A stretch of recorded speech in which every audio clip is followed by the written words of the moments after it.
Because see, here's the thing: you don't want to start getting on this slippery slope, because it won't be too long before somebody sits down and interviews George Zimmerman. Because that's how this type of shit normally goes.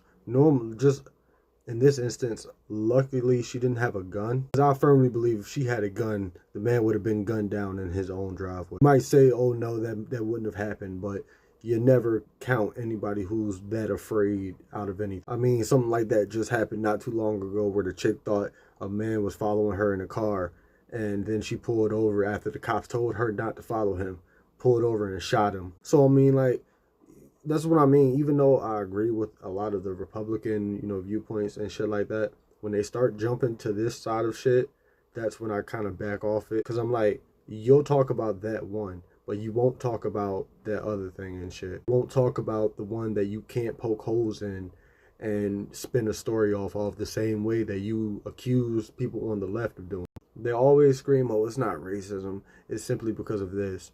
And sometimes they're right. Sometimes it isn't because of race. Sometimes it isn't because of racism. Sometimes it is because shit just went like that. Some people are prepared to go that way.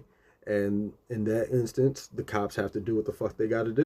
But when, you have something that's kind of just plain and simple like this, they can't acknowledge it. At Walsh the other day, when he was talking about the woman who accidentally shot the cop in the leg, it was like it was killing him to have to not only admit the cops were wrong, but also the victim was innocent and he had a gun and he did everything right, and he still got shot by the police. Like, you would kind of think that they would take these opportunities to be like, you know what, this is a perfect opportunity for me to show that we're not these racist people that they think we're. We don't have prejudice like they claim we do and shit.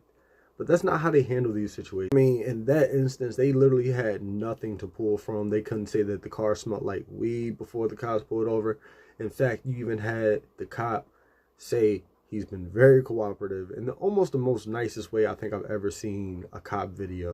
Like, it's like it kills them to have to, anytime the black person is the actual victim, it's like it kills them to have to fucking be like, to have to talk about black people in that light. And that's something else that I noticed that Republicans are really having a hard time processing, which does give me a little bit of pause when I say that I am a Republican and I do have Republican, viewpoints and shit like that. It's because of the way that I see how they sort of react when we're in the atmosphere. And that's why I'm warning these, analysts who with these YouTube channels